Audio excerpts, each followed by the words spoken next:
Aku ulang sekali lagi.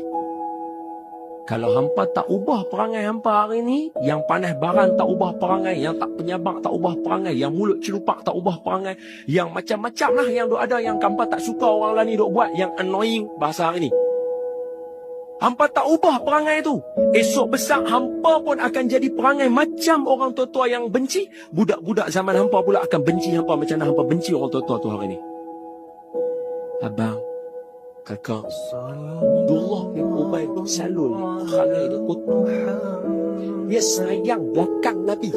Dialah orang yang duduk di pintu masjid Nabi, tengok Nabi nak main semayang ke tak, nampak Nabi keluar nak main semayang tu, dia yang bagi tahu kat semua orang, oi, masuk song ni Nabi nak main nak jadi imam. Dia. Tapi dialah orang yang mengantar dekat Nabi. Dialah orang yang pergi gali lubang masa perang Uhud bagi Nabi jatuh. Dia dan kawan-kawan dialah yang buat lari tentera 300 orang pasal nak perang 1000 orang. Ketika mana perang penting yang Nabi nak ke Nabi. Sahabat jadi down. Siapa yang buat lari? Abdullah bin Ubay bin Salul.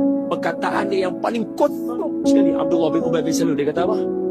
Dia kata, ayak kencing unta aku lagi mulia daripada Muhammad. Satu hari Allah ni manusia, apa yang berlaku pada manusia berlaku pada setiap manusia.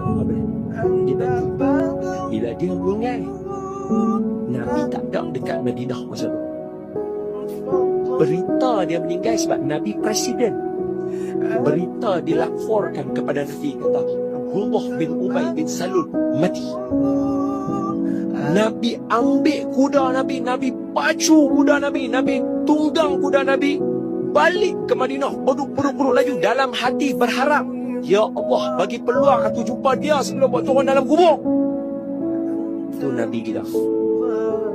Nabi sampai dekat tanah perkuburan, Abdullah bin Ubay bin Salul tu baru dekat sahabat Nabi baru buat turun dalam dia.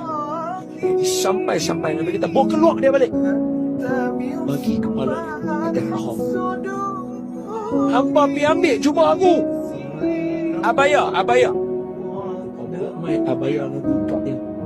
Nabi balut badan dia dengan jubah Nabi. Nabi buka mulut dia, Nabi mudah masuk dalam mulut dia, Nabi tutup. Nabi kata apa? Mudah-mudahan dia senang jawab nanti bila nyalah manusia paling adab macam ni perangai. Tahu umat dia buat perangai kuat. Bila orang tanya pasal apa macam tu, Nabi kata, aku tak mau orang kata Muhammad bermusuh dengan orang yang sama saudara se-Islam dengan dia. Kita boleh ajak pula member benci orang lain.